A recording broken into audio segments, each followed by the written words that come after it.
Cette vidéo va vous montrer comment trouver la limite d'une suite par le théorème des gendarmes. Voyons la méthode à travers un exemple. Dans cet exemple, on souhaite trouver la limite de la suite Vn définie pour tout entier naturel n strictement positif par Vn égale sinus n sur n.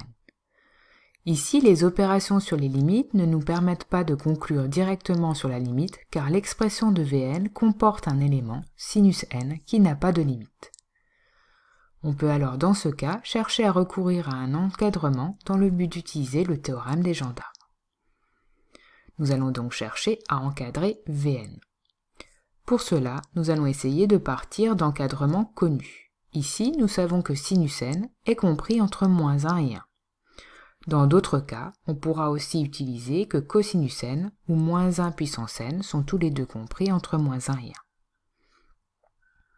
Il ne faut pas oublier que l'on cherche à encadrer Vn, donc il faut chercher à retrouver l'expression de Vn, c'est-à-dire sinus n sur n. Nous avons pour l'instant encadré sinus n entre -1 et 1. Il reste donc à diviser par n pour retrouver l'expression de Vn.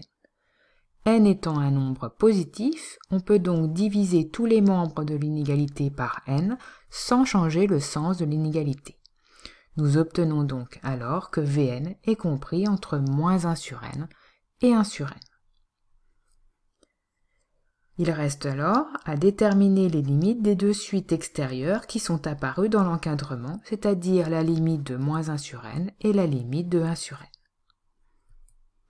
Nous savons d'abord que la limite de 1 sur n quand n tend vers plus l'infini est égale à 0. Puisque -1 sur n est égal à -1 fois 1 sur n, la propriété du produit sur les limites nous permet alors de dire que -1 sur n va tendre vers -1 fois 0, soit 0.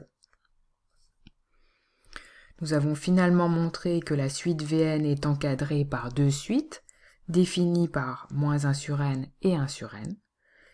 Ces suites tendent toutes les deux vers la même limite finie, 0. D'après le théorème des gendarmes, on en déduit donc que la limite de la suite Vn quand n tend vers plus l'infini est elle aussi égale à 0.